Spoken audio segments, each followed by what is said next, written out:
Hi friends, எல்லாரும் எப்படி இருக்குங்க? முருகர் அருளால் எல்லாரும் நல்லா இருக்கணும்னு வேண்டி நித்திகா சேனலுக்கு அன்போடு வரவேற்கிறேன்.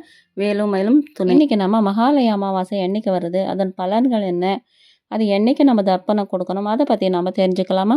ஆவணி மாதம் பௌர்ணமி பிறகு வரும் பிரதம திதி ஸ்டார்ட் ஆகி அமாவாசை வரைக்கும் 15 நாட்கள் மகாலய பட்சம். முன்னோர்களை வழிபட்டு அவர்களின் ஆசீர்வாதம் பெறுவதற்கு அது மிகவும் முக்கியமான நாள்.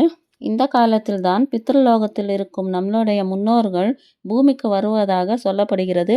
மகாலய பட்சத்தின் இந்த 15 நாட்களில் நம்மளுடைய முன்னோர்களை நினைத்து திதி தர்ப்பணம் கொடுத்து அவர்களின் பெயராலே தானம் வழிபாடு செய்வதற்கான மிகவும் சிறப்பான நாட்கள்.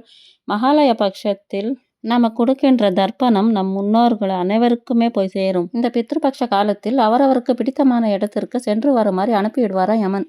அதனால் நம்மளுடைய முன்னோர்கள் பார்த்திங்கன்னா அவங்க பிடித்தமான இடத்துக்கு வந்து தங்கி இருப்பார். அதனாலேயே நம்ம இந்த 15 நாட்கள் நம்ம முன்னோர்களை நினைத்து வழிபாடு செய்வது மிகவும் நல்லது. மாதம் ஒரு அமாவாசை அன்று தர்ப்பணம் சில பேர் செய்வாங்க, சில பேர் செய்ய மாட்டாங்க. சில பேர் பார்த்திங்கன்னா வருடம் ஒரு முறை வரும், அவரவர் திதிக்கு ஏற்ற மாதிரி பண்ணுவாங்க.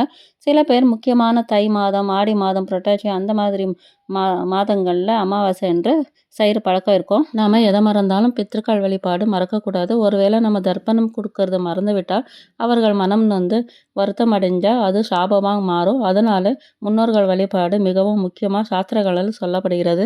மகாலய பட்சம் நம்ம செய்கிறதுனால கிடைக்கின்ற பலன்கள் என்ன தெரியுமா?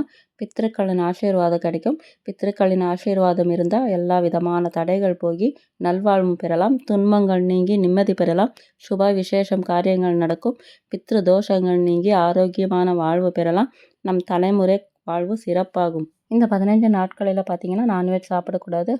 எள்ளு தண்ணீர் கலந்த நீர் இறைக்க வேண்டும். தினமும் பித்ருக்கள் படத்துக்கு முன்னாடி தீபம் வைத்து படையல் போட்டு வழிபாடு செய்ய வேண்டும்.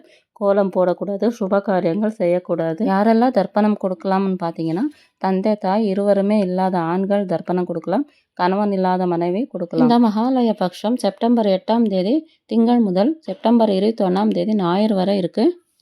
திங்கட்கிழமை சந்திரக்குரிய விசேஷமான நாள். சந்திரன் தாய் வழி உறவுக்கான கிரகம்.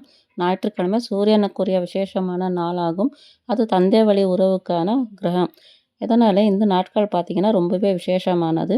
அந்த நாட்களில் நம்ம முன்னோர்களுக்கு தர்ப்பணம் கொடுப்பது தாய் வழி தந்தை வழியான தோஷங்கள் சாபங்கள்லாம் நீங்கி நம்ம நல்வாழ்வு பெறுவோம். அமாவாசை திதி என்னைக்கு வருதுன்னா செப்டம்பர் 21ஆம் தேதி ஞாயிற்றுக்கிழமை அதிகாலை 1 மணிக்கு தொடங்கி செப்டம்பர் 22ஆம் தேதி திங்கட்கிழமை அதிகாலை 1:45 மணிக்கு முடிகிறது. தர்ப்பணம் கொடுக்க நல்ல நேரம் பார்த்திங்கன்னா காலை 6 மணி முதல் மதியம் 12 மணி வரை கொடுக்கலாம்.